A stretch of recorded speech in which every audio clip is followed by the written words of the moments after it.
When I was in London last, my sister said, is it like when you see movies where a huge decision leads your life to change? Sloan here. I decided to become a wedding planner well into my 40s after deciding that corporate wasn't for me. It was a difficult decision, but I did know that it had to be something enriching and fun for me. I walked away from my accounting job to just be a receptionist at this small wedding planning company. This all started off great. So, I was a high-performing and happy worker. It actually took me 2 days of working with Dorian to realize he was something other than a friend. I considered myself a pretty good guy. Why did he seem to despise me so much? I was polite and courteous. I really did. But that was it, and he had description about him of latitudes so remote. Yet, it harassed me relentlessly for my job, and I retreated to the only peace that was at home with family. Thankfully, they were rather understanding of my career shift. Our dad had cancer and spent much time in the hospital. Yet he would remind me constantly how proud of my fight for his dream. My family was in pain, but they were there for me and never stopped my motivation. A few years went by. A recent graduate named Elara was added to the team. It was simple for her to be friends with Dorian. I was happy to have a new coworker though, but I did feel odd about her in general. I know her cheerful persona and never-ending streams of conversation may have agitated me a good deal. After a while, I started to see a difference with Dorian being or coming from Elara. He would praise her work and hand over something else, while I was all but invisible. That was infuriating to think that somebody has just barely started and already she receives accolade after accolades when for months I have been grinding away. Nobody even noticed. But still, till this late, I never surrender. I had the potential to become a good wedding planner, and I would not let anyone erase that belief. A hard-working girl with her abilities to bloom and still flourishing. And it was 3 months later. I had just started the new job too, and then my dad calls to tell me that one day he woke up in hospital. I knew it was coming, but the news hit me like a ton of bricks. My family and I were all in a bad way, so we took some time to come together as well. And yet I would have to tell Dorian, and he was not going to like this. I sprinted to his office and exclaimed that nothing works. I could tell that Dorian was none too pleased to hear my sudden declaration that I needed a few days' leave when it was only 48 hours away. But what could he do? Someone's father had died. I just seethed with anger and hated that he could not relate. I kept my composure and asked myself what emotion was driving me. I had a few days unpaid leave from work and went with my family to her funeral. A sad and emotional day, though grateful for my family with me. And shit, a few days later, most of my stuff had been taken while I was working. Elara, where are my things? To which she responded with I had been fired. The only thing was that I was completely confused and heartbroken. I was aggravated. What? No headgear to crank back the speed or give a reason? I stormed into Dorian's office and my anger and confusion was off the charts. Sir, could we please talk? Elara says I am fired. Yes, Sloan, you have. With all the things you need to bring, we have packed ready for a person like you, so that they can leave today. What I thought I had heard was too much unbelievable. Then fired me as soon as I took a day off, steaming with rage and ready for a fight. I'm sorry, what? The day my father died, you fired me. Unbelievable. Sloan, I am sorry, but we are going to have to do what's best for the business. What are you talking about? I hit all my targets as far back I can remember for this company. You can tell that you have been procrastinating recently. That's not true. There is evidence that I have done the job. If you have ever done work on the platforms, they save your every progress. I never once missed a deadline, nor did I ever fail to deliver on tasks equals. Where do you think he kept any records of that stuff, Sloan? In my work laptop. I have it right here. So I wiped it out. Are you for real right now? Would you please pack your bags and brawl no more? So you were trying to kill me, is that correct? So what if I was? Not that you could do anything about it. Why is HR actually listening to this phone call I am on? What? You think I'm stupid enough to come into this place without a record setting? I grabbed a voice recorder from my pocket and presented it to him. Even I was not fooled and realized that something really horribly wrong could only be Dorian with so much in advance ready for I heard him panic and ease the tone as quickly as humanly possible. Sloan, great job. You all of us knew nothing. This was a test. What? We just wanted to check in on this because of what went down with your family. We were a little worried about the impact it might have had on the work you are doing. That's fucking dumb. Of course it does. All right, I will give you a promotion opportunity. 2 glad meanings of promotion. I knew this was just a cop-out, but I accepted Dorian's excuse. I thought this promotion was the perfect thing, the silver bullet that would help me fast-track my career. I would probably find another job and run as soon as I achieved the lowest rank in Dorian. I walked that conversation off again. Just back to work, breathing easier, a bit more into myself again. However, after a few days I felt there was some error. Work was isolating me, and I didn't know why. I could feel myself becoming an outsider, and it was beginning to show in my work. One lunch break, Elara was talking to some of my co-workers about me. You bitches realized Sloan was only blackmailing our boss, right? I heard her talking to him the other day. I'm going to expose all contacts of this company if he is not going to promote me, she said. When she saw me coming, she very quickly shushed her talking. She did not know that I heard the whole thing from behind a curtain. She smiled at me with her usual innocent smile, as if she was so fond of me. Well, I smiled back politely, finally realizing why they had all shunned me. No matter how I tried to explain everything, it was as good as done.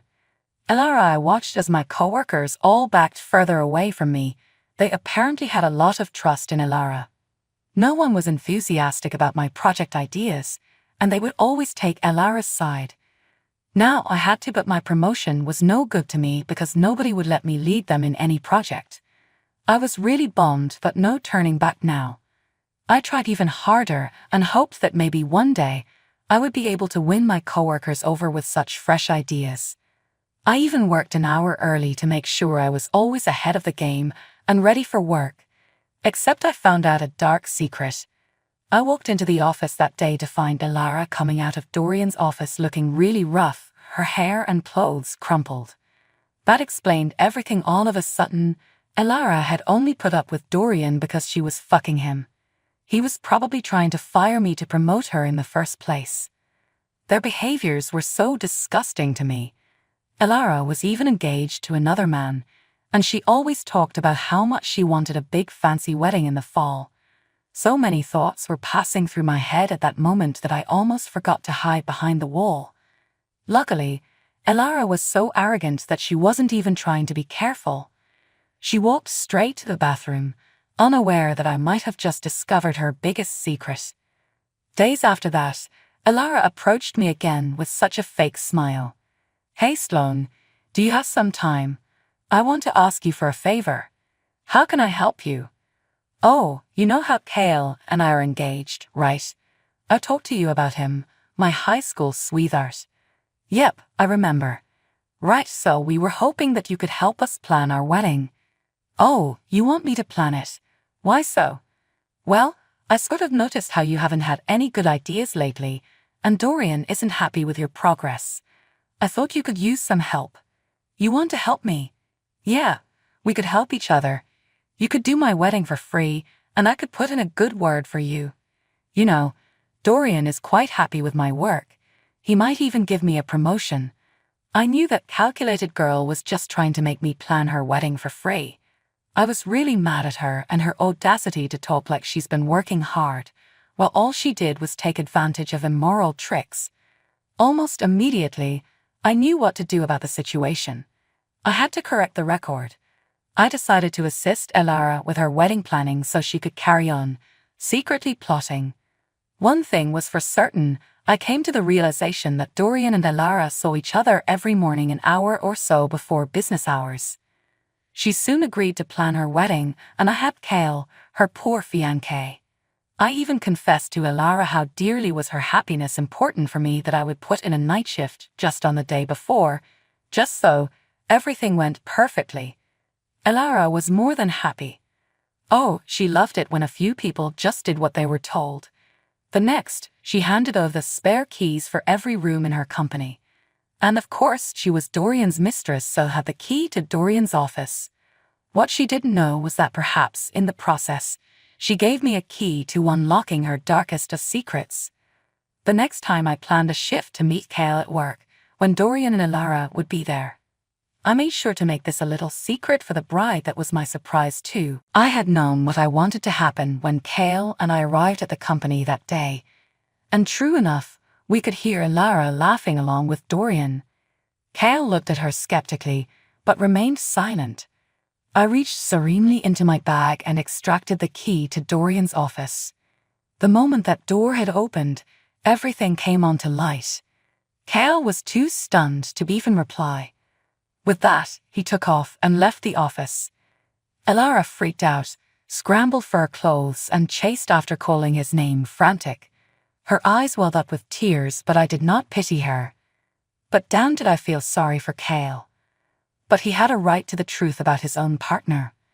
Beside him, Dorian was attempting to pull his trousers back up and making a futile effort at talking me round. Sloane, please don't say anything about this. You know what, Dorian? This company is doing terrible because of you. You have this fried, my life is so full doing all this nonsense. Oh, come now, I will raise your salary. Yeah, a promotion today. What do you say? No, Dorian, I have worked for it, but only because to succeed in one's own soul is a form of success. I'll bring this to HR. As soon as telling me to change my mind didn't work with Dorian, he showed his true colors. Really? Well, do you have any proof? Not one bad thing Elara could ever possibly say of me. They all hate you. Literally. Nobody will listen. Got you, Dorian. You're so naive. Don't you remember last time? Dorian had not answered me by the time I left with a grumble, away from my judgmental respelmentor. Like before, I had the voice recorder in my pocket as an immature way of telling myself that when it came to dealing with a man like Dorian, I needed evidence actually. I then forwarded HR the recordings of Dorian saying to me, he was gone as soon as they found out he seduced me outside of my job and even hired one office girl to sleep with. He only made choices brought loose to the company, satisfying his personal whims. Mayor, meanwhile, quit her job not long after, and Elara left hers soon thereafter in humiliation. My co-workers got to know about it soon. All of them then came and apologized for their behavior with me twice.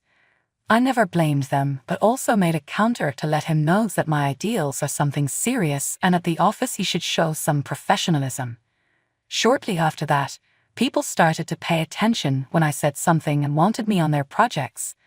I eventually got the promotion I deserved.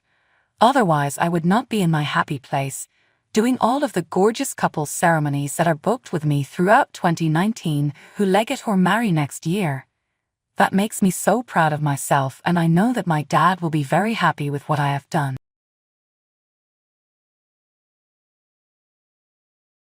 My eldest son's wife, Lulu, smirked as she said, I bet you can play wonderfully. She probably intended to embarrass me at this family gathering.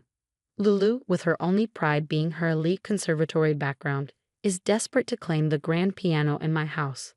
I, too, have reached the end of my patience. My name is Meyer Brown, and I just turned 60 this year.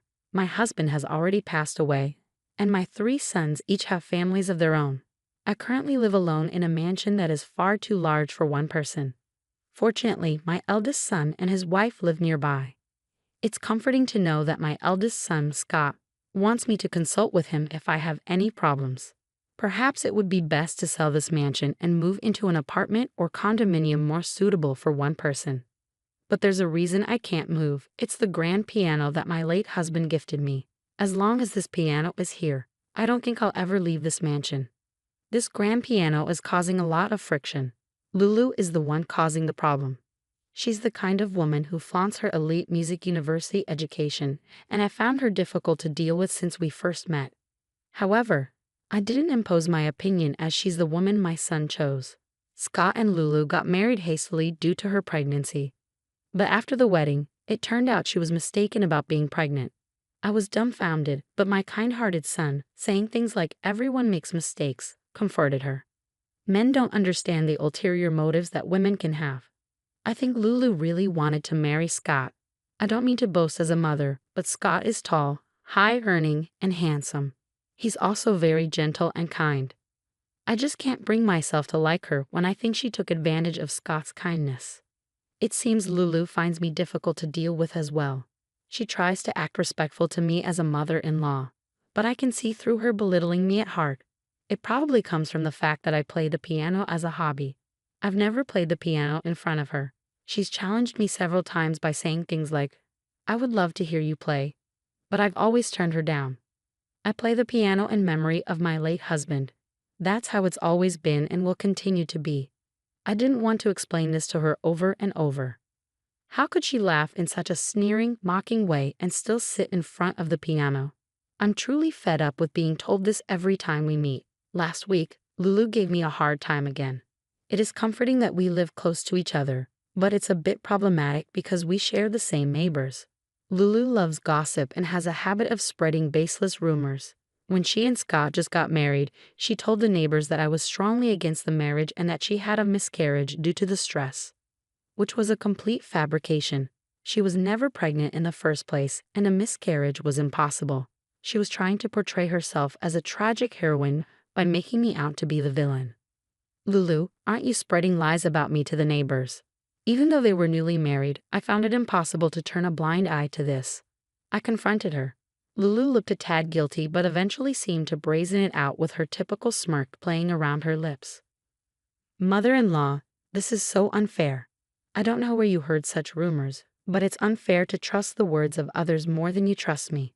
Am I not a part of the family yet? The slick-tongued Lulu started to approach me, making it look as if I was at fault, even resorting to welling up her eyes with tears. I was stunned at her audacity, the nerve of her lying and evading the issue with such shameless boldness. My son Scott also came to know about this and gently chastised me, much to my chagrin. But considering this was happening so soon after their wedding, I eventually decided to let it slide and leave it unresolved. With a mother-in-law versus daughter-in-law dispute, I was always at a disadvantage. Rather than having another baseless rumor spread, I decided to endure this one. Then recently, a similar situation occurred. One morning, the neighborhood ladies who were chatting in front of the house quickly changed their expressions as soon as they saw me. From their reactions, I had a hunch that something had happened. It was the exact same response as before. "Good morning," I greeted them, and they dispersed like startled spiders. I felt that another strange rumor was being circulated. As soon as I returned home, I reached out to the neighbor I was most friendly with. "I'm sorry for calling so early in the morning." While explaining the incident, I asked my friend if another strange rumor about me was being spread. She hesitated but then informed me about the rumor, that I was responsible for shortening my husband's life. The baseless gossip detailed that I had a penchant for extravagance and that my husband had to continue working even after his retirement, leading to his death from overwork. But my husband had already passed away by the time Lulu became my daughter-in-law. She shouldn't have any basis to speak about him. Upon hearing my explanation, my friend agreed with me. She promised to help clear up the misunderstanding with the neighbors, giving me some relief. I felt that the spread of the rumor would be prevented. However, once I was relieved, my anger toward Lulu started bubbling up again. After her marriage, Lulu quit her job to become a full-time housewife. She seemed bored during the day, so she'd often gather the young neighborhood wives and engage in gossip. She probably used some made-up rumor about me as fodder for their daily chit-chat. The fact that she used my dear late husband for entertainment was unbearable. I finished breakfast and decided to pay a visit to my eldest son's home. I arrived at Scott's house around 9:30 am. Scott had already left for work. When I called out from the front door, Lulu, with her hair all disheveled, appeared from the bedroom. "What, Lulu? You just woke up?" I was taken aback and raised my voice unintentionally. "My mother-in-law, it's quite inconvenient if you come over without informing me beforehand." What's the matter so early in the morning? Lulu, just woken up and seemingly grumpy, muttered her complaints. The living room was a mess, clearly not well cleaned. Even though I lived close by, I try not to interfere with my son and daughter-in-law's life and rarely visit their home. However, the current situation is unbearable. I'm sorry I didn't get in touch. It was an emergency situation. I apologize. After offering an apology for not getting in touch, I got down to the matter at hand. Couldn't you have resolved it over the phone? Why bother coming all the way here? She seemed profoundly bothered by my visit. She sat deep into the couch in her pajamas, crossing her legs. It almost felt like she was looking down on me. Standing in front of Lulu, I suppressed the anger swelling up inside of me. I cautiously asked her about the rumor without raising my voice. Then she snorted. Oh, that. Lol. Could you please explain what you mean? I'd appreciate it if you wouldn't spread strange rumors. Huh, but it's the truth, isn't it? Lulu grinned again, stating her point. On what basis are you claiming such a thing? I lost my cool due to her attitude, and my tone got harsher, yet she remained unperturbed. The grand piano is the proof. You pestered your husband to get it for you, didn't you? I've never seen you playing it. Lol. Lulu insinuated that I had whimsically made my husband buy a grand piano that I didn't even play. She understood the value of that piano. Of course, being a music college graduate, she would. Don't you think it's a sheer waste to beg for a piano that you can't even play? I'm starting to feel sorry for my father-in-law. Lol. Lulu completely mocked me. I was at a loss for words due to her audacity. Seeing me silent, she laughed. Can't rebut because it's true. I found it impossible to discuss my precious memories of my husband with this woman. It felt as if our cherished memories would be tarnished, so I could do nothing but stay silent. Going silent when the going gets tough, I stood up from the sofa and said to Lulu, "Sorry for disturbing you." She laughed in a victorious manner. As I exited the living room, her high-pitched laughter pierced my back. I felt frustrated and tearful when I got home. Since that rumor incident, I've been keeping a distance from my eldest son and his wife. Honestly, I don't want to see Lulu ever again. I do feel sorry for my son Scott. However, thinking about my son being stuck in the middle of this mother-in-law and daughter-in-law issue and struggling, I believe that the best solution is for me not to approach Lulu. Regardless of how much you try to avoid, there are times when avoidance isn't possible. Thanksgiving, Christmas, and New Year's Day are such times. On top of that, this year I will be turning 60. Scott called to celebrate my milestone birthday. My other sons and their wives, living out of state in places like Texas and Minnesota, seem to be coming home as well. They are planning to gather all the relatives, including my husband's sister, to celebrate my 60th birthday. I am truly happy to see my out-of-state children, their spouses, and my grandchildren after such a long time. I have no choice but to turn a blind eye to Lulu just for this day. I kept telling myself that. From the day before the birthday celebration, the grandchildren living out of state started returning home one after another, making the house bustling with activity. Usually being alone, the sudden increase in people almost made my head spin. The grandkids were all lively, running around the mansion. Among them, one girl, the daughter of my second son, quietly gazed at my piano. "Do you like the piano?" I asked. My granddaughter nodded. I remembered being consulted by my daughter-in-law about her being shy and reserved. Apparently, she was having trouble making friends even in kindergarten, which was a cause for concern. "Do you want to try playing?" At my words, my granddaughter's face lit up brightly. As I opened the lid of the piano, she reached out hesitantly. When I sat her on the chair, she asked in a tiny voice, "Can I play it?" "Of course, go ahead." My granddaughter pressed a key with her small finger, and a beautiful sound echoed. The spreading sound seemed to surprise her, and she repeated pressing the keys many times, closing her eyes to feel the spread and echo of the sound. Looking at her side profile, I thought I wouldn't mind leaving the piano to this girl. Hearing the sound of the piano, my daughter-in-law appeared, saying, "Sorry, mother-in-law." Seeing her own mother suddenly appear, my granddaughter seemed surprised, returning from her world of sound. "It seems like she likes the piano. Is she taking piano lessons?" I asked my daughter-in-law. She replied that they hadn't started her on piano lessons yet as they couldn't afford it. Indeed, my second son's family had many kids. They were raising 5 children. It must be true that they are financially strained. I see, you should rely on me more. Don't hesitate. My daughter-in-law nodded happily at my words and bowed her head, saying thank you. I wished Lulu was a bit like her. I was wondering who was playing, Lulu said loudly as she entered the room without hesitation. She glanced at my granddaughter sitting at the piano and scolded. It's not a toy. It's not a piano for a child to touch. You don't know its value and you can't play it, you audacious child. Lulu attempted to push my granddaughter away from the piano. My granddaughter, thinking she was being scolded, got off the chair with a scared look and hid behind my daughter-in-law. This piano is not for anyone but musicalites like me to touch. It's not a toy for children and certainly not for the elderly either. Her last statement was likely a sarcastic remark aimed at me. My daughter-in-law quietly bowed to Lulu and took my granddaughter to the yard. Lulu, who had been watching them leave with her arms crossed, tried to sit on the now empty chair in front of the piano. I hastily closed the lid of the piano. I really didn't want her touching my precious piano. It was a spur-of-the-moment reaction, and Lulu glared at me. This piano holds precious memories with my husband. I don't want someone who would push a child aside to play it to touch it. I'm sorry. Facing Lulu's glare, I smiled sweetly. She clicked her tongue. She must have felt my strong will to not let her play. Let me be frank since it's a good opportunity. This piano is wasted on you, mother-in-law. Don't you think it'd be more fitting for someone like me? I'd be happy to take it off your hands. Her eyes did not reflect the joviality of her words. It was clear that Lulu was serious. The next night, a party was held to celebrate my 60th birthday with all the relatives gathering.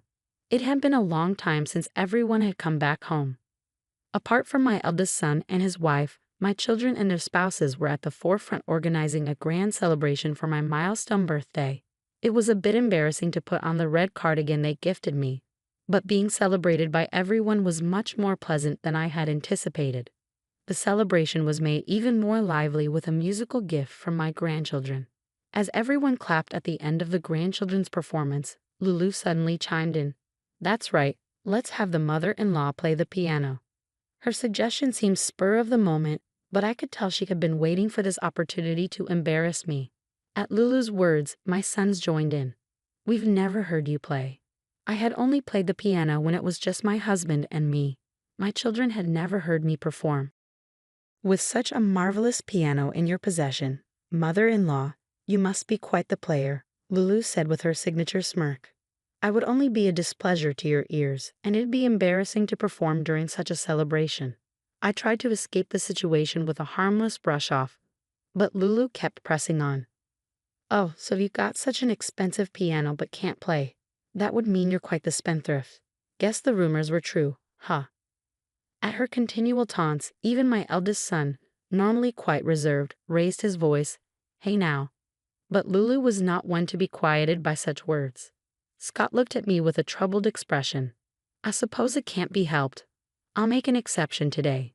Unable to bear seeing my son's troubled face, I started walking towards the piano. A quick patter of small footsteps followed, and my granddaughter, who loved the piano, clung to my side. She was clearly looking forward to hearing me play, her cheeks slightly flushed with anticipation. I wonder what kind of performance it will be. 3 blind mice at best, I assume, Lulu sneered.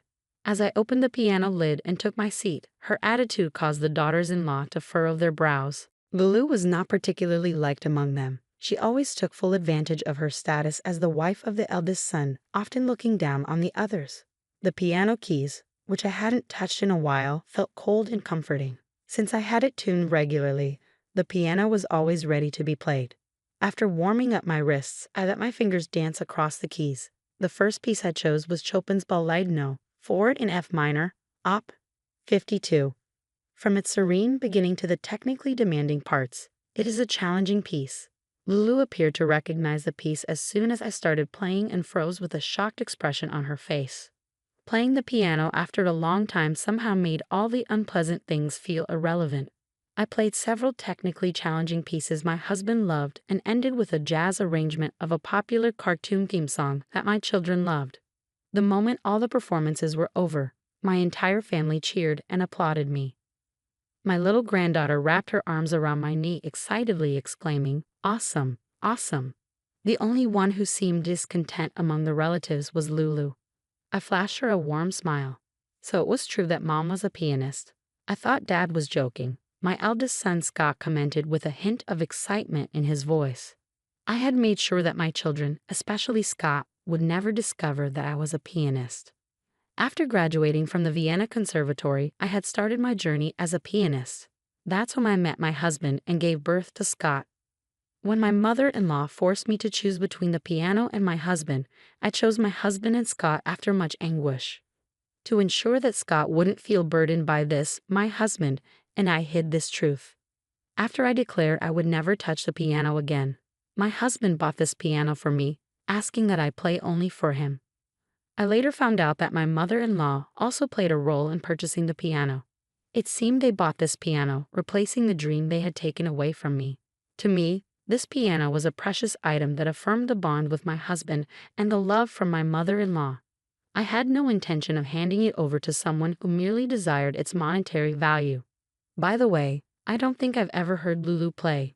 Mom, would it be okay if Lulu played a piece? Scott asked me. What? Isn't Lulu a graduate from a top music school? You've never heard her play? I was somewhat surprised by Scott's words. Then I remembered. There's no piano at Scott and Lulu's house. That did seem unusual. Lulu, would you mind playing something? I'd love to hear it too.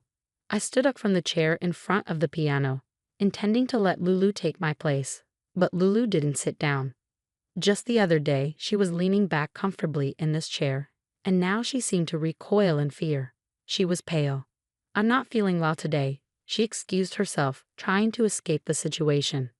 Not feeling well, after all that food and drink, or is there another reason you can't play the piano? I couldn't believe it and decided to confront her. Lulu mumbled some excuses. You wouldn't lie about graduating from a top music school, would you? Lulu flinched at my words. What? Was I right? Have you been lying about everything except the pregnancy? I unintentionally raised my voice. Lulu's face turned pale. She looked like she was about to faint. You're not telling me you lied about graduating from a top music school? Scott also questioned Lulu, seemingly surprised. Lulu fell silent as if she had forgotten how to speak. Our youngest 3-year-old grandchild toddled over. Pulling out the leaflet from Lulu's back pocket, she handed it to me innocently, saying, Here. Maybe she was trying to diffuse the tension in her own small way. I smiled at her, saying thank you, and took the leaflet, only to be shocked. The leaflet was advertising a high-priced used piano purchase service.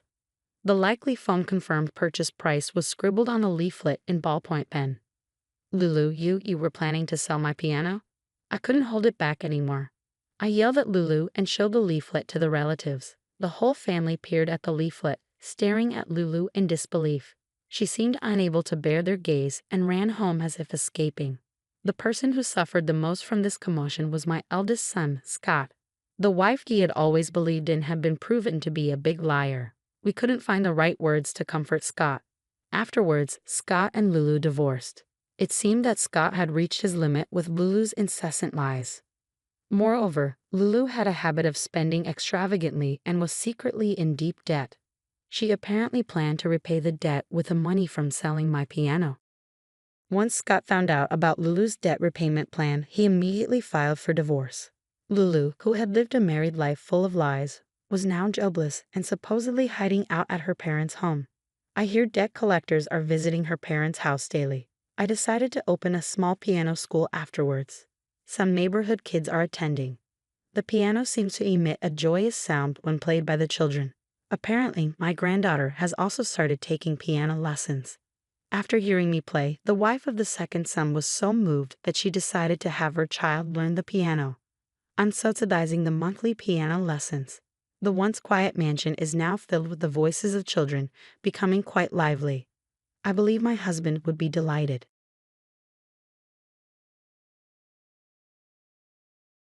My in-laws dumped my bedridden, mute sister-in-law on me and went on vacation to Hawaii. Just before they left, my husband Jack said, "Taking care of her is your job. Don't slack off." As soon as Jack and his family left, my sister-in-law sat up and said, "Okay, let's get going too."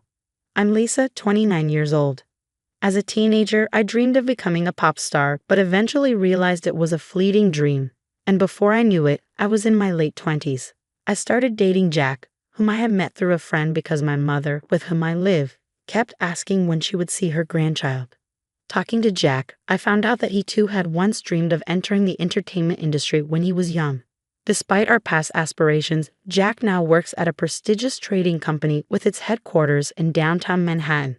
After graduating from college, I worked at a bank until I got married and quit. One day, Jack and I went to his parents' house. Jack has a younger sister named Lucy who caught a fever when she was a child.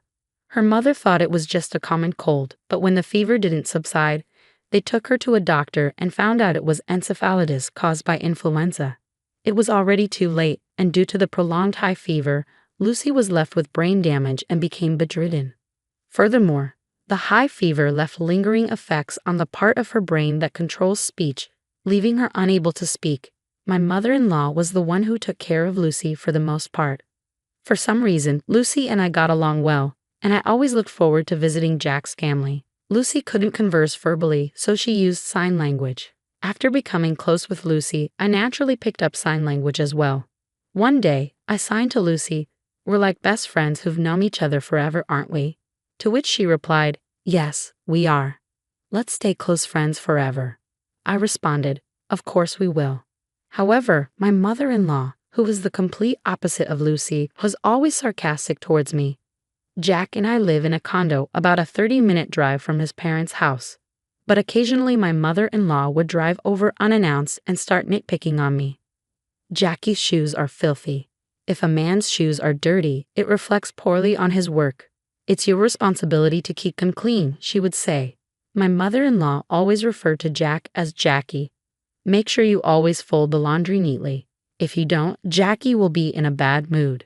No matter how late Jackie gets home, you must never go to bed before him, even if Jackie says it's okay for you to go to bed first." My mother-in-law would say such old-fashioned things. Jack, while we were dating and initially after we got married, was very kind and never disagreed with me. For example, if I said I wasn't feeling well and asked him to have dinner outside, he would readily agree.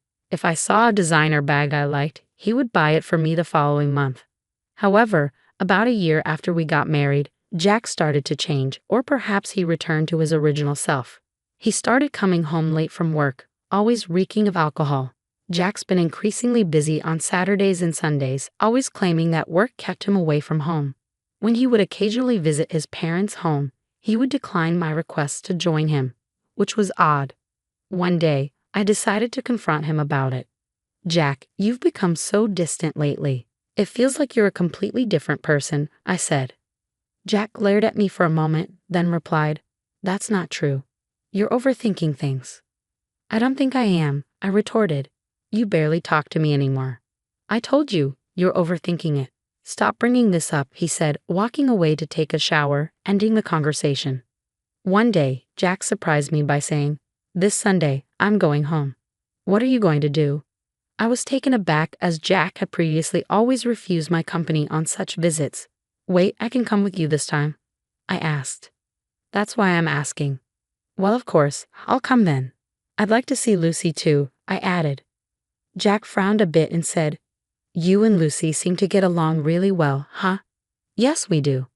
It feels like we've been best friends forever," I responded, noticing Jack's slight grimace at my words. On Sunday, I drove us to Jack's family home in Nebraska. We stopped at a bakery along the way to buy some pastries as a gift. Jack's mother always has a frown when she sees me, but she would light up upon receiving the pastries. When we arrived, his mother came to greet us as usual. She frowned at my sight, almost as if she was not happy to see me.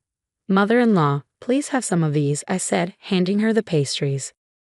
She snatched them from me and peered inside before replying, "Is it these pastries again? They're getting boring. But since you insist, I'll have them." Her face lit up like a child receiving a toy. "Is father around today?" he asked. Jack's father was elderly but still worked actively. "He's out at a meeting." "Why?" "Did you need something?" she asked. "No, not really. I just had something I wanted to talk about with him," Jack replied. I hadn't heard anything about this from Jack. "What's going on?" "Did you have something to tell your father?" I asked. Jack snapped, "It's none of your business." "What do you mean? We're a married couple, aren't we?" I pressed. "Can you just stop nagging? Jack retorted, and his mother chimed in, exactly. If Jack doesn't want to tell you something, you shouldn't be prying. I decided not to respond, knowing that arguing with her would be fruitless. Just then, Jack's sister appeared. "Oh, Jack, you're here," she said. "Perfect timing, sis. I have something to discuss," Jack started.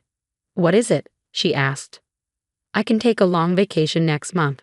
I was thinking about a family trip to Hawaii. How about you, sis?" Jack proposed. "I'll pass. I don't have a passport," she replied. I was taken aback. Jack, who was always busy with work and rarely took time off, was suggesting a trip to Hawaii. "Jack, is everything all right with your job?" "I'm only suggesting this trip because my work's going fine," he replied. My mother-in-law frowned deeply at my interference. "You shouldn't meddle with decisions Jack has made. You're really nosy, aren't you?" "That's right," Jack added. "And Lisa, the reason I asked you here today is because I want you to take care of Lucy while we're on vacation." I was momentarily taken aback, but then realized that staying here with Lucy would be much more enjoyable than going on a trip to Hawaii with my mother-in-law. "Okay, I will take care of Lucy, but if that was the case, you didn't need to bring me all the way here to tell me that, did you?" "I figured if I told you in front of my mother, you'd understand quicker," Jack replied. He must have assumed I'd resist when I found out I couldn't go to Hawaii. And if I did, he wanted my mother-in-law to forcefully convince me. It was clear to me that this was his intent. I left the room, feeling dumbfounded, and headed to Lucy's room. Lucy looked delighted to see me. "It's been a while. How have you been?" "I'm good. What brings you here today?"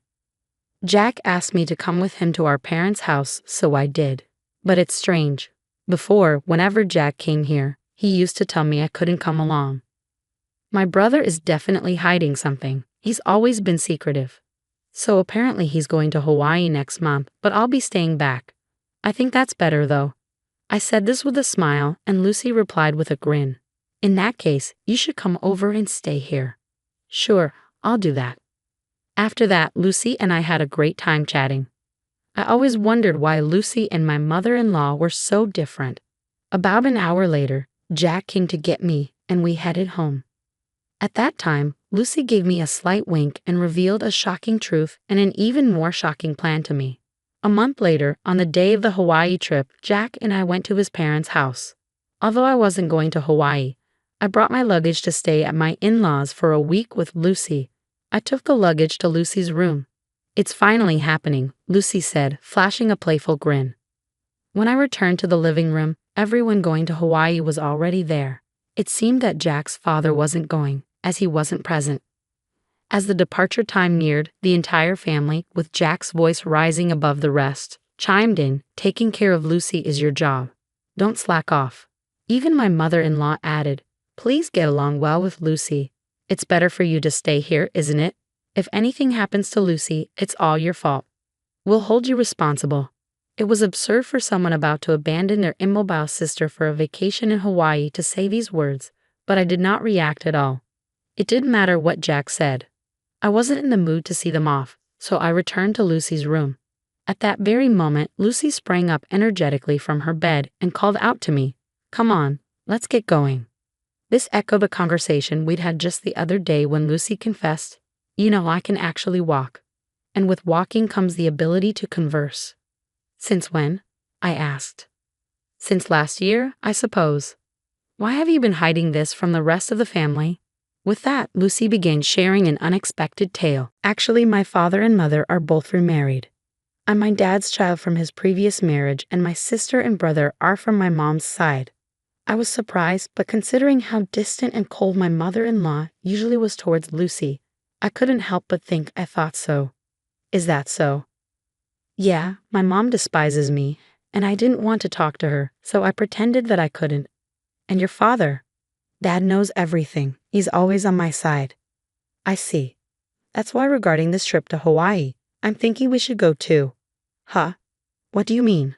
"I mean, I'm planning to go to Hawaii on the same day as them. We'll even stay at the same resort," Lucy said with a sparkle in her eye, which caught me completely off guard. "What? I'd be thrilled to go to Hawaii with you, Lucy, but do you even have a passport?" "Of course. I secretly got my passport last month. And don't worry about the expenses. My dad is covering our plane tickets and the resort, including yours. I see. I'm really looking forward to this. And that's how we ended up here today.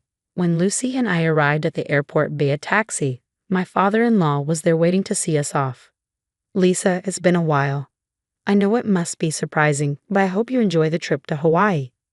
Thank you, father-in-law. I feel guilty for all the plane tickets and resort fees you've covered. Don't worry about it. As long as you two have fun, I'm happy. Thank you for your kindness. After that, we boarded a plane from a different airline than my husband's family. We landed in Hawaii early in the morning, took a taxi from the airport, and checked into the resort hotel. Lucy and I were sharing a room. I mentioned to Lucy, your father seems pretty well traveled. Yeah, he's been on several international business trips. He's even been to Hawaii a few times. So what's the plan? I'm guessing my mom and everyone will dine at the restaurant here tonight. I'm thinking of surprising them. That sounds like fun. I'm excited. Should we get some rest to recover from jet lag? That sounds like a good idea. I couldn't sleep at all on the plane. After taking a shower, we climbed into bed and quickly fell asleep. We woke up around late afternoon, close to 4 o'clock. Lucy was already awake, starting to wear makeup. I'm sorry I slept too much. No, don't worry about it. I just woke up too. We really had a good sleep, didn't we? Fully recharged and ready for our battle. Around 7 o'clock, I said to Lucy, I'll go and check out the restaurant. As I was looking for Jack and his party from the shadows near the entrance of the restaurant, I found them dining joyfully in a far-off spot. I was too far away from them, so I decided to venture deeper into the restaurant. From my position, all I could see was their backs, and it was hard to identify anyone. But I spotted the back of a young woman that I didn't recognize. There wasn't any such woman when they had left Jack's parents' house. Upon seeing this, I was taken aback, nearly letting out a loud gasp, but I managed to suppress it. When I strained my ears, I could intermittently hear Jack and my mother-in-law's voices. I'm glad it's not that woman today. Yeah, I really drew the short straw. She's tainted my family record. If only we had an elegant daughter like her from the start. I want to divorce her and start fresh soon, try to find a reason for the divorce and extract a hefty alimony from that woman. Even without a cause for the divorce, it's fine. I can fabricate as many as I want. She's so bad that I want to throw her in the trash.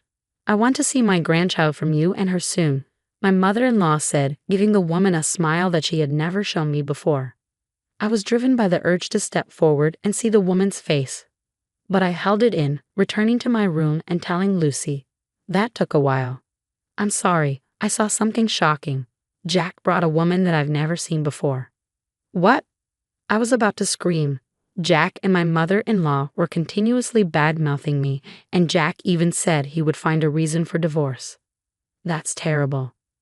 Jack called me a bad catch, but seeing him with another woman, I felt relieved. Now I can divorce him outright. That's a good thing. Shall we make our entrance then? Lucy and I headed towards the restaurant hall. When we entered the restaurant, we requested to sit near Jack's table and were able to get a seat quite close to them. They didn't notice our arrival. As we were sitting quite close, we could hear their conversation, still filled with derogatory comments about me. I was amazed and ended up giving a bitter smile at how they could badmouth me indefinitely. Seeing my face, Lucy gave a nod with a smile. That was a cue for us to begin our counterattack. I stood up from my seat, stepped forward towards Jack, and shouted, Are you all having a good time? I'll never forget the look on Jack and my mother-in-law's faces at that moment. Their mouths agape and eyes wide open, they froze for a few seconds. After a few seconds, my mother-in-law finally spoke. Why are you here, and how did Lucy get here without a wheelchair? At her words, Lucy stood up, gave my mother-in-law a smile, and said, I don't need a wheelchair. Once again, they were stunned. Thanks to you, my body and speech have returned to normal. I must have caused you quite a bit of trouble for a long time. Lucy, when did you regain your ability to speak? I wonder when that was. Maybe last year. Then why did you hide it until now? Because it was better if you guys continued to believe that I couldn't speak. You and Jack were speaking ill of me earlier, weren't you? My mother-in-law's face turned pale in an instant. What do you mean? She asked. Yeah, we weren't saying anything bad about you, Lisa, Jack retorted. That won't work.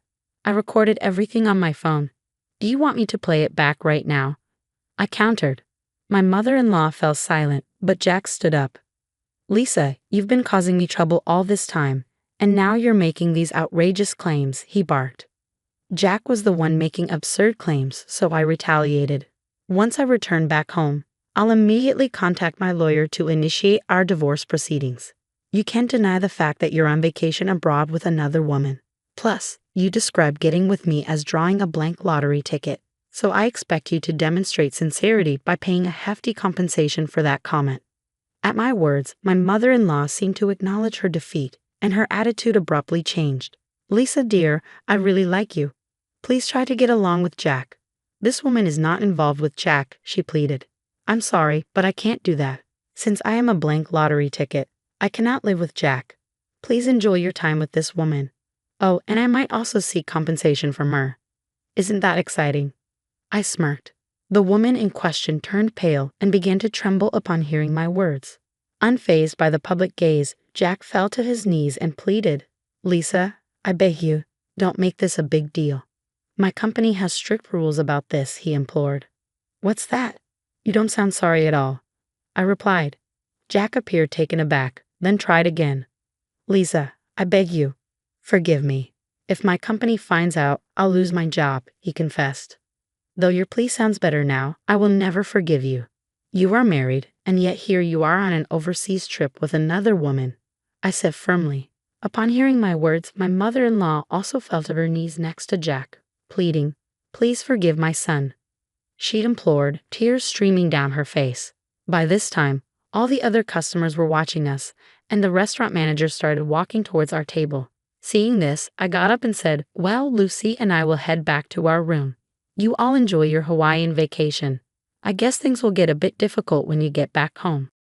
Hearing this, Jack, crying, shouted at the top of his lungs, Please forgive me.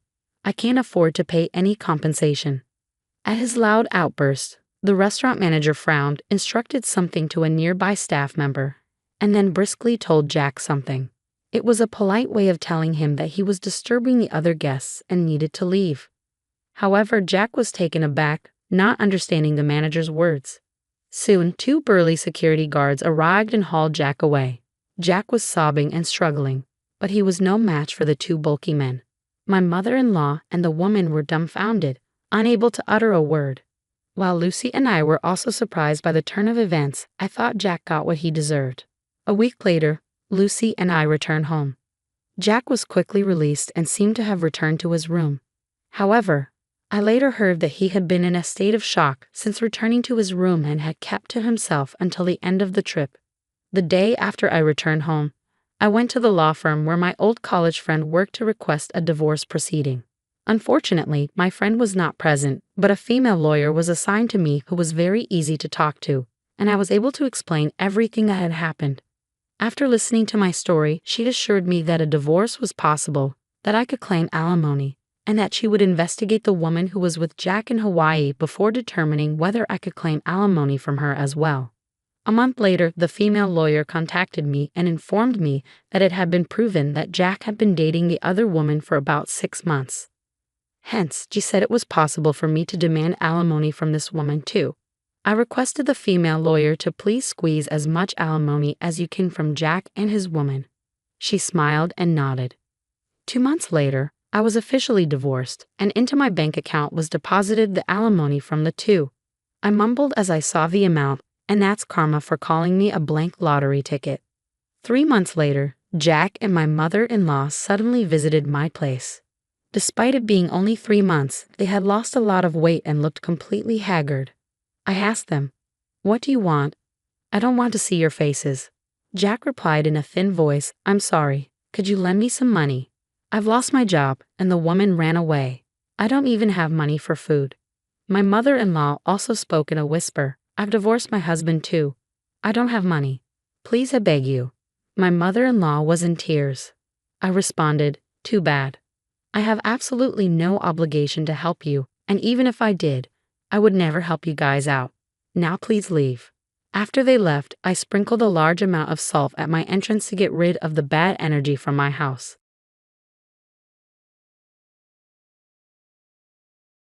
My life might have been tougher than the average person's. I didn't have a dad, And it was just my single mom who raised me all by herself. We were estranged from our relatives, so Mom was all alone in her efforts. She managed to send me to college, but years of hardship took their toll, and she passed away due to illness around the same time I graduated. After that, I had no family left. I landed a job at a regular company and met my wonderful husband, Tony. Tony, an executive at a client company, was a bit older than me. Having grown up without a dad, Tony was a reassuring and reliable figure for me. One day, I forgot some important documents at the client's office. Realizing this, I decided to rush back without telling my boss, intending to retrieve them. However, I didn't have a pass to enter the client's building, which my boss usually handled. Standing clueless in front of the client's office, an employee I had met earlier came running out with the documents. That was how I met Tony. Knowing my situation, Tony handed me the documents with an innocent smile and said, "Let's keep this our little secret." I fell for that smile and pursued him eagerly. It didn't take long for us to get married, and I found happiness. We weren't blessed with children, but every day was joyful. Tony, who always made me laugh, rescued me from a lifetime of loneliness. Just as I vowed to spend my life by Tony's side, we discovered he had cancer, already at stage 4. The doctor broke the news to us, and I was devastated. Tony deeply regretted leaving me alone in the end. But just before our 10th wedding anniversary, Tony passed away. Feeling lonely again, I was contemplating my solitude when suddenly my father-in-law George proposed, "How about living together?" George was the only person who genuinely rejoiced and celebrated our marriage. Initially, when Tommy and I decided to marry, I had no family, so I was met with skepticism from Tommy's circles and relatives. Some relatives even opposed our marriage. However, George never cared about me having no family, and after the marriage, treated me like his real family. Tommy's mother, Marie, had passed away when he was young, so George had been living for many years with his real sister, Lily. Maybe that's why George was so handy and could manage all household tasks. He was also a great cook, often visiting our home to treat us with delicious meals. Lily, who lived with George, was single and didn't have a steady job. She used to earn quite a bit from door-to-door sales. But since that company went bankrupt, she struggled to find stable employment and was doing odd jobs. Most of the living expenses were covered by George's income, but a few years ago, George's legs grew weak, and he quit his job. They were barely getting by on his small earnings and pension. Knowing that George, who handled household chores, wasn't in the best health, I had been helping out at his place from time to time, even when Tony was alive. George would always apologize with a regretful look, saying, "I'm sorry I've become a burden because of my condition." I'd reply, "Don't worry about it. I'm good at housework, and I'm happy to see you well." Not knowing what it's like to have a dad, I was genuinely happy to take care of George. Tommy, knowing I considered George like a real dad, was always happy to send me off to help. However, Lily didn't feel the same way. Whenever I went to help, she would meet me at the door and say, "So you're here to butter up again. You're an outsider, you know. No matter what you do, you won't get any inheritance," with a spiteful look. I would always deny it, saying, "No, that's not my intention." But Lily would repeat the same line every time I visited. Despite her continuous sarcasm towards me, Lily never attempted to do any housework. Ideally, Lily, who had been living there all along, should have been the one doing the chores. But she would always go out and not return until late at night. Even when she was home and saw me helping, she would just hurl insults at me and then retreat to her room, seemingly satisfied. George noticed this behavior and warned Lily, but it had no effect. He then apologized to me again, saying I'm sorry because of this. Even though I didn't mind taking care of George, living together would mean facing Lily every day. I asked for some time to think about George's offer. After all, living alone after Tommy's passing was indeed unsettling. Having someone reliable around is completely different, especially since the offer came from George, who was like a dad to me. Despite Lily's harassment, I concluded that I could endure it to live a better life. I strongly preferred returning to a home with George over going back to an empty house. Later, I moved in with George, bringing only a few belongings. I was familiar with George's house, knowing where everything was except for the inside of Lily's room. Whenever I passed by, I could smell cigarette smoke, but her door was always closed. When I offered to clean her room occasionally, she accused me of being a thief. "No way, don't enter my room without permission. You might steal something." I protested. I would never do such a thing. You can't be sure. After all, you have no family to trouble, right? Every time Lily spoke to me, she would use words like outsider and remind me of having no family, knowing these were the words that hurt me the most. She knew I couldn't retort and deliberately used them. Once her door was half open and I could see inside. Confirming Lily wasn't there, I peeked in to find cigarette butts, alcohol bottles, and trash scattered on the floor. I hesitated for a moment, but knowing Lily would accuse me again, I quietly closed the door. Since Lily was mostly out during the day, I could spend the day in peace by avoiding her in the mornings and evenings, enduring the harsh treatment. This life continued for several months. Lily's harassment persisted, but during this time, George's health deteriorated day by day. Recently, walking became difficult for him, leading to more bedridden days. His health worsened, catching colds more frequently. Despite hospital visits, his condition did not improve, and a year into living together, he couldn't get out of bed anymore. I suggested hospitalization, but George stubbornly refused. Seeing this, Lily loudly accused me in front of George. Ever since you came to this house, George's health has been declining. Are you putting something in his food, I wonder? George looked at his sister but no longer had the energy to admonish her. Then, turning to me, he wore the same apologetic expression as before. Perhaps he was worried that if he were hospitalized, Lily would torment me even more. I continued to care for George while trying to ignore Lily's constant badmouthing. Lily didn't care for her own brother at all. She only entered George's room to hurl insults at me. But as George's care was demanding, I barely reacted to her. Maybe because I didn't respond to her verbal abuse, she started throwing things at me when she was drunk. Don't act all high and mighty cleaning our house. This is mine and George's home. Just stick to cooking or something, she yelled, splashing her drink on me. My head was drenched in alcohol, and some even spilled on George's bed. Stop it, please. It's getting on George, I begged, trying to stop her, but Lily, drunk, wouldn't listen. Don't order me around, you plague. You're the one weakening George. Her actions filled the room with a smell of alcohol. When Lily got like this, there was no stopping her until she was satisfied. Sometimes she would even hurl abusive words at George. George, maybe it's time for you to find peace. If this continues, my living expenses will turn into your medical bills. This woman will be happy to be rid of her caregiving duties. She mercilessly spoke such cruel words to her own brother. George just looked at her with tearful eyes. All I could do was protect George and wait for the violence to end. Lily's drunken rampages were always predictable. She spent her days outside, frequently visiting a nearby lottery ticket vendor. One time, she returned home in a very good mood with her arms full of paper bags stuffed with sweets, and the smell of cigarette smoke was strongly emanating from her clothes. I once asked her, "Where have you been?" She replied, "None of your business.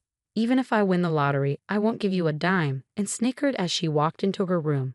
She must have been in a good mood to accidentally reveal her lottery habit. That was when I first learned Lily spent her days at the lottery ticket vendor. I was curious how she managed to fund her lottery habit, but I was too frightened by her outbursts to ask. Whenever the lottery didn't pay off, Lily would inevitably drink and take her frustration out on me. She would come home, pull out alcohol from the fridge, and demand, "Hey, make dinner." Since she often returned late at night, I would prepare meals and run her bath. Neglecting these tasks would result in her throwing things and screaming, so I never had a moment's peace. Despite this, I dedicated myself to caring for George 24/7, actively engaging in his rehabilitation.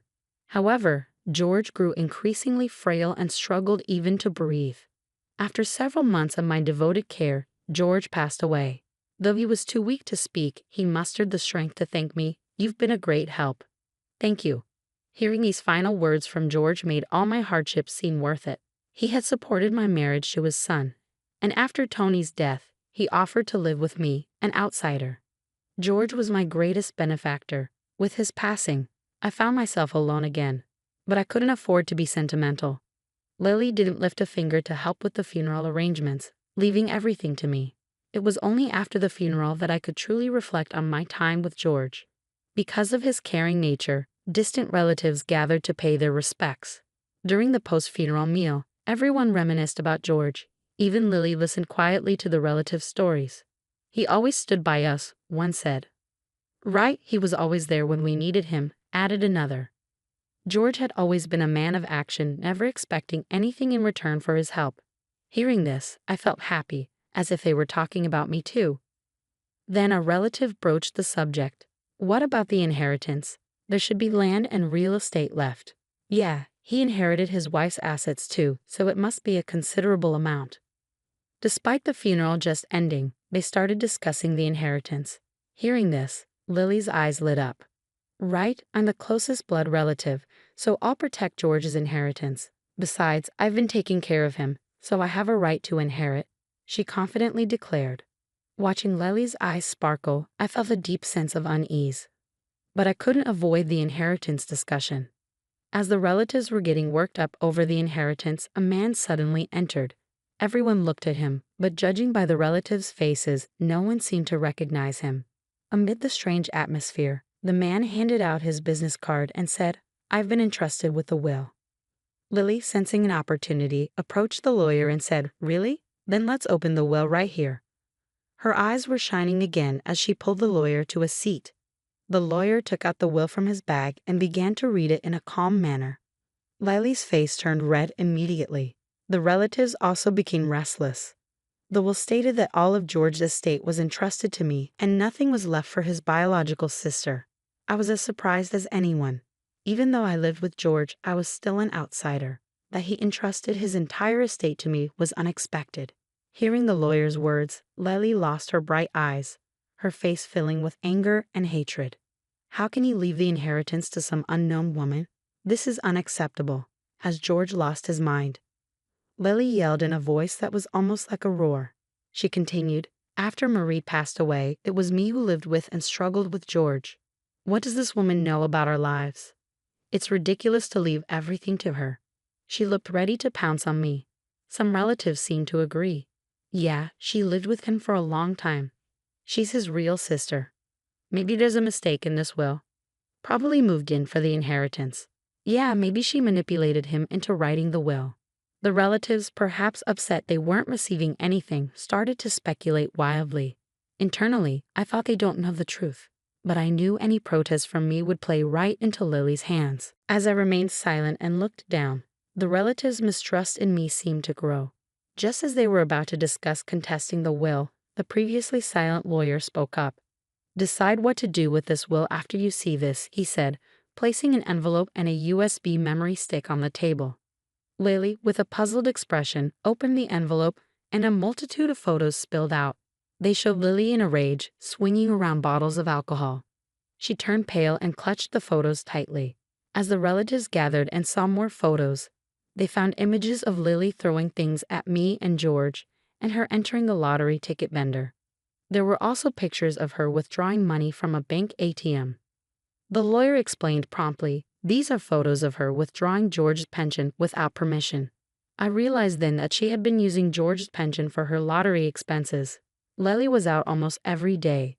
I had noticed her frequent visits to the lottery place, but I didn't know where the money was coming from. I received a fixed amount for household expenses, so I had no way to investigate. Seeing these photos, the relatives who had been suspicious of me now turned their doubtful eyes towards Lily. "What's the meaning of these photos? Did you withdraw money for the lottery without permission?" one relative asked.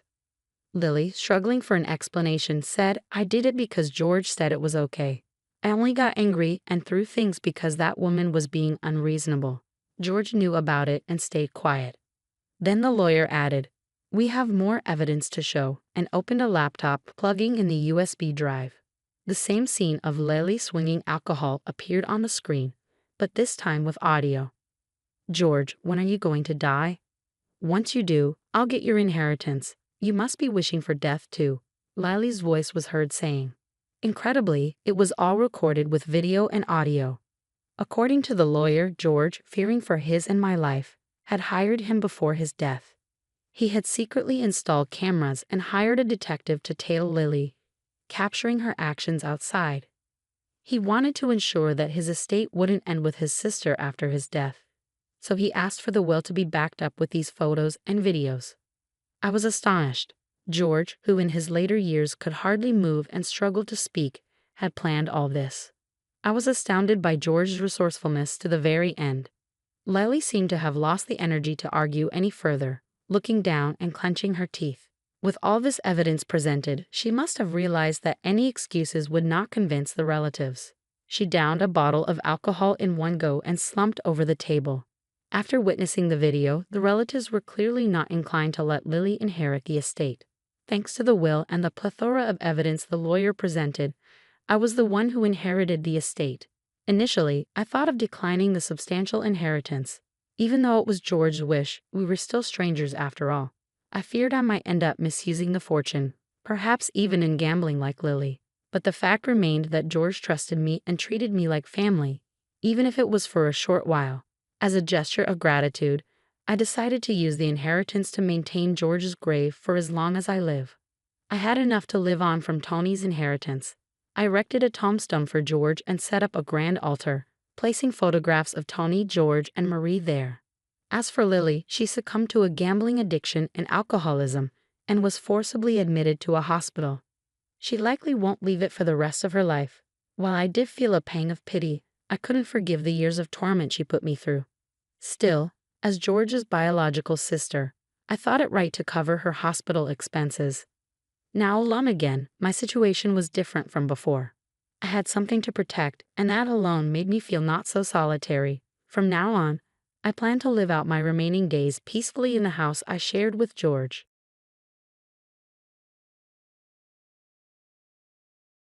What do you think the time is? Where's my dinner? I'm sorry, I forgot to tell you this morning that I'd be late again because of work. You think I can remember every little thing like that? I wish I could just ditch my old wife and marry a younger woman. Whenever my husband has a complaint, he jumps to the idea of getting rid of his old wife. Today he's griping about a late dinner, even though I told him I'd be late because my part-time job is busy right now. He conveniently forgets his own forgetfulness. My name is Lissa. I've been married to Jimmy, who frequented my workplace for 13 years. What should have been a happy married life soured due to conflicts with my father-in-law, who lives nearby. Jimmy's philosophy of out with the old, in with the new all comes from him. My father-in-law regrets that my mother-in-law is 3 years older and treats her like an old lady every chance he gets. He wanted Jimmy to marry a younger woman and made a displeased face when he found out I was 2 years older at our first meeting. Why would you settle for leftovers? Think about it, he had said. But since my father-in-law didn't like me, my mother-in-law and sister-in-law were kind to me. My mother-in-law, who loves hot springs, was very pleased when I took her and my sister-in-law to the spa. One day, I pretended to go to the spa with my mother-in-law, but went straight to Home Depot instead. After shopping for various items, I turned back home about an hour later. When I quietly unlocked the door, I heard water running in the bathroom. Apparently, Jimmy was in there. As I tiptoed down the hallway, I heard a woman's laughter from the bathroom. I knew it. A cold chill ran down my spine. Jimmy had brought a woman home, and they were together in the bathroom. Flashback to several hours earlier. Lissa, you're going to the spa with Mom tomorrow, right? Yeah, sorry. Shall we cancel tomorrow? No, it's fine. You haven't been in a while, so take your time and enjoy some good food, he said, handing me a $100 bill. Jimmy, who usually complained when I came back late from being with my mother-in-law, unusually allowed me to return late and even gave me some spending money. Something was off. Could this be the phenomenon where a husband becomes kinder to his wife when he's cheating, feeling guilty? Jimmy's next action confirmed my suspicions. I'm going to take a shower now, he said, heading to the bathroom with his mobile phone. Normally, Jimmy hated showers, calling them a hassle, and never went unless I nagged him. Afterward, he'd wander around in just his underwear, refusing to dress, saying, "It's my house. What's wrong with doing as I please?" By the way, Jimmy never used his mobile phone to listen to music in the bathroom, so why would he take it there? It meant either he had someone he wanted to contact immediately or didn't want me to see his phone.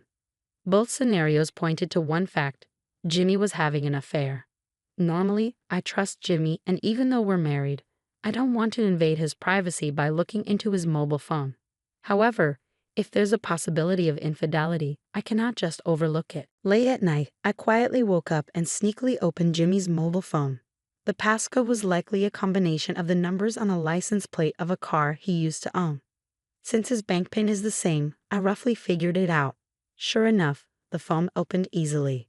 Then picture after picture emerged, each featuring a young woman who looked at least 10 years younger and a middle-aged man with a receding hairline. I was amazed that such an older man like my husband could get attention from a young woman like her. There were text messages between them too. Who's this? Oh, the other party is Crystal. Got it. The most recent conversation revealed Jimmy's joyful voice and the reason for the extra allowance he had given me. Tomorrow, wife will be out for sure. Yeah, so as promised, can I come to your house? I'll be waiting. Then I'll wear the underwear you bought me last time. Will you undress me? Of course. In the bed you always share with your wife? Yes. The fact that Jimmy, who once loved me so much, was gone weighed heavily on my heart. That night, I cried quietly by myself and swore I would definitely take revenge. I tiptoed to the door in front of the bathroom and locked it with a motorcycle theft prevention lock. The loud sound of the lock closing didn't seem to be noticed as I had timed it with the commotion in the bathroom. I called my mother-in-law. Mother-in-law, Jimmy is indeed having an affair. I knew it. Lissa, I'm truly sorry. I'll be right there. Looking around the living room, I saw an unfamiliar female bag. I took up a mobile phone inside and found no passcode. In the phone book, I saw Mom, but got no answer. Next was brother, so I called. Hello, are you Crystal's brother? Who are you? I introduced myself and began to explain. Actually, at my house right now, Crystal is in the bathroom with my husband. What? Are you saying my sister Crystal is having an affair with your husband? I don't want to believe it, but it seems that way. My sister's kind and cares about our mother. Don't lie. His shouting was so loud that I had to hold the phone away from my ear as I continued. I thought I'd ask you to come pick her up. I tried calling your mother, but she didn't answer. Why not see for yourself if I'm lying? I see. Mom didn't answer. Yes. Good. Mom is preparing for surgery and is in the hospital. Please, I'll come, but promise not to call Mom. I understand. If that's the situation, I promise. Thank you. I owe you one. After a while, the doorbell rang repeatedly. Then the sound of water coming from the bathroom quieted down. Who is it at this time? Is it a delivery, Jimmy? What are you doing, giving up halfway? A conversation was overheard. Yes. Reacting to the doorbell and the two people in the bathroom, there was a surprised exclamation. Yikes, Lissa. Why? Oh, your wife. With panicked voices, more splashing water could be heard. Then, a loud noise of someone trying to open the bathroom door came through. Hey, what's going on? It won't open. Hey, let me out. I could imagine Jimmy's pathetic attempt to open the door naked, and I opened the front door laughing. Father-in-law, mother-in-law, and sister-in-law's relatives were all gathered. Listen, where's Jimmy? Is he still inside? Yes, I locked it tight. Way to go. Yes, evidence is most important, I thought. Mom. Sister. A sound like dropping a heavy load was heard. It seemed that Jimmy had fallen over in surprise. Come on, this is not the time to sit down. Mother-in-law screamed at the sight of the scattered clothes for two in the living room. What is this? Evidence number 2. I'll collect it now. I picked up the woman's clothing and unlocked the bathroom. Inside were two pale-faced individuals wrapped in bath towels. Here are Crystal's clothes. Please come out once you've dressed. Hey, what about mine? Jimmy, this should be enough for you, just underwear. Well, Jimmy, you always wear underwear only after a bath, don't you? After a while, the two seemed resigned and came out of the bathroom. Jimmy was in his underwear, with his wet hair plastered thinly to his forehead. Lissa, I'm sorry. I'll grant you any wish. Please forgive me. A divorce will suffice. Don't rely on my money. What? But you said you don't need an older wife. A woman who scatters clothes all over the living room is no better than Alyssa. Cheating is your own fault. You'll have to work daily jobs or whatever to earn the divorce settlement. No way, Dad. Just then, the doorbell rang, announcing a visitor. When I responded, Crystal screamed at the sight of the man on the monitor. My brother. I'm sorry I called him. It's not fair to only Jimmy. He'll kill me. Oh, Crystal, are you okay? It's not me. It's Jimmy. He's not okay.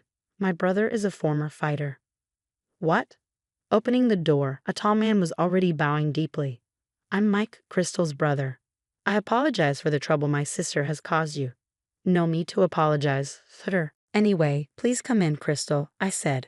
Mike stood up, a muscular man who appeared to be over 6 feet tall, and walked into the living room, his sharp, animal-like eyes fixed on his sister. Crystal looked like she was about to cry. Crystal, did you really have an affair with this man? Mike asked, his voice intense. His sister nodded with a pale face. Mike slowly shifted his gaze to Jimmy, coming close enough that their noses almost touched. Jimmy couldn't meet his eyes, frozen in terror by the intensity of Mike's stare. You tricked and toyed with Crystal, Mike said firmly, grabbing Jimmy by the shoulders, who couldn't escape and hung his head like a broken doll.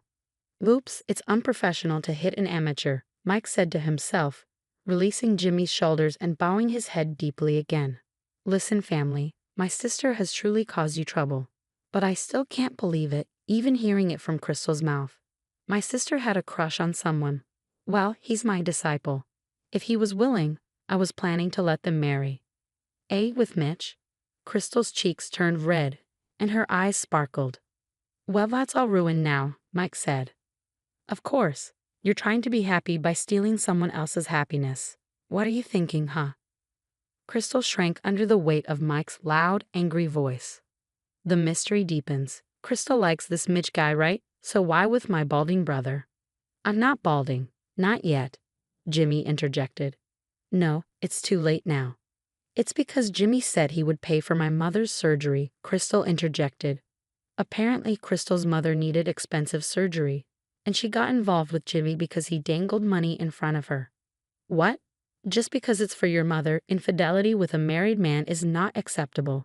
Haven't you learned from the pain? Eek, I'm sorry, Crystal apologized, rubbing her head on the floor. Jimmy, you have a good wife like Lissa, and you took advantage of Crystal's feelings for her parents. Hi, I'm sorry, Jimmy apologized, his forehead nearly buried in the floor. But the thing with my mother was just the beginning, and I got hooked, too. I'm sorry. While keeping Mike, he had been apologizing all along, standing. I have an idea, Mother, about the compensation you said you'd give me. I'll have Jimmy pay for it. So, if he'd like, use it for Crystal's mother's surgery. Oh yes, let's do that. No, just the thought is enough. Don't underestimate my shop's income, Crystal. I picked up my packed carry-on bag and handed Jimmy the divorce papers. You're prepared, huh? Yes, I prepared all night, crying, preparing to leave you. Lissa, I'm sorry. I left the house, leaving Jimmy. 3 years later, a long line formed in front of the sign. Knockout Krillin Bar Number 2, opening today. Welcome. Oh, mother-in-law, sister-in-law, father-in-law too. You all came. Thank you for the opening flowers. The congratulations on the opening, and this is a wedding gift. Mother-in-law handed over a bag filled with thick wads of cash. Oh, I can't accept this much. Why not? Just take it. Thank you. Mitch, come over here. Thank you for your kindness and for giving us a good deal on the rent for this place. Mitch's barbecue ribs are exceptional. It's a small thing compared to that. I thought that after the divorce, I wouldn't see mother-in-law and the others again and felt lonely. But mother-in-law and the others still called me and invited me to the spa. The only thing that's changed is what's written on paper, they said. So I remained a spa buddy with mother-in-law and sister-in-law, just like before. After learning about Mike's shop through Crystal's situation, and since father-in-law loved barbecue ribs, we became captivated by their deliciousness. When Mitch, who was training at Mike's shop, confessed to me, I initially refused since he was 7 years younger, but surprisingly, father-in-law approved. Alyssa, I was wrong. I'm sorry. Your calm and generous handling of Jimmy's affair was impressive. That's when you see the difference in people. There's nothing better than an older wife. I do wish you'd reconcile with Jimmy, but thinking of your happiness isn't being with Mitch the best thing for you. And now, Mitch and I are married. Mitch, who rented land from father-in-law, decided to open a shop there under a franchise agreement with Mike's shop. By the way, I don't know if Jimmy's affair was discovered by his company, but he was transferred to the Dallas branch and hasn't been able to return. Speaking of which, it's good that Mike's mother is doing well. How's Crystal? Mike is helping out today as well. She's transferred to Seoul, heartbroken. It's her own fault. Crystal, who broke up with Jimmy, confessed to Mitch but was rejected, saying, "I have some I like." Mitch asked me out right after that. Yes, it's really delicious. It's getting great reviews on social media too. Thank you. It's all thanks to you. The time when Jimmy was cheating in the bathroom now seems like the lowest point in my life. Step by step, I built bonds with various people and now I'm here. From now on, Mitch and I want to live happily by continuing to make delicious barbecue ribs, putting our hearts into each dish.